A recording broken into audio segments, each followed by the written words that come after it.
कुर्डवाडी शहरात एका टोळीने तरुणाला भोकसले असून तरुणाचा जागीच मृत्यू झाला असून कुर्डवाडी शहरात तणावपूर्ण शांतता आहे।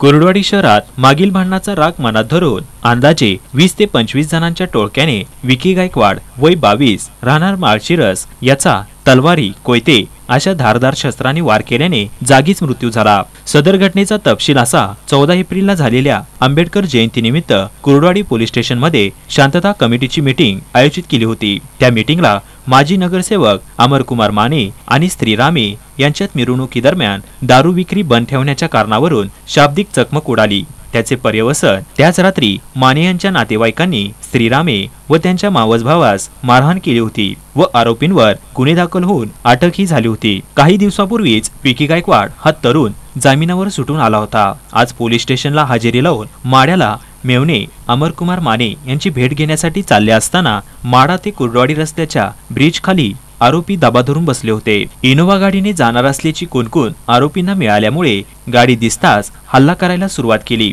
चालकाने रिव्हर्स गिअर टाकून गाडी हॉटेल गारवाकडे नेली। या दरम्यान गाडीच्या काचा फोडल्या। गाडीत असणारे सहकारी मित्र या प्रकाराने भेदरून गेले। एकटा सापडलेला तरुण विकी यांच्यावर सपासप वार करून शेवटी डोक्यावर दगड मारून सर्व आरोपी पसार झाले। कुर्डवाडी ग्रामीण रुग्णालयात दाखल केले असता उपस्थित डॉक्टरांनी विकी यास मृत घोषित केले। सरकारी दवाखान्याजवळ माने समर्थक आणि नातेवाईकांनी गर्दी केल्याने दवाखान्याजवळ छावणीचे स्वरूप आले असून भांडणाचे मूळ उगमस्थान शांतता कमिटीतील अशांत झालेली मीटिंग तर असू शकत नाही असा न उलगडणारा प्रश्न कुर्डवाडीसह 30 गावांचा कारभार पाहणारे पोलीस स्टेशन बाबत पडला असून या घटनेस नेमके कोण जबाबदार असा यक्ष प्रश्न नागरिकांमधून ऐकावयास मिळत आहे। विजय चव्हाण, वृत्तदर्पण न्यूज, कुर्डवाडी।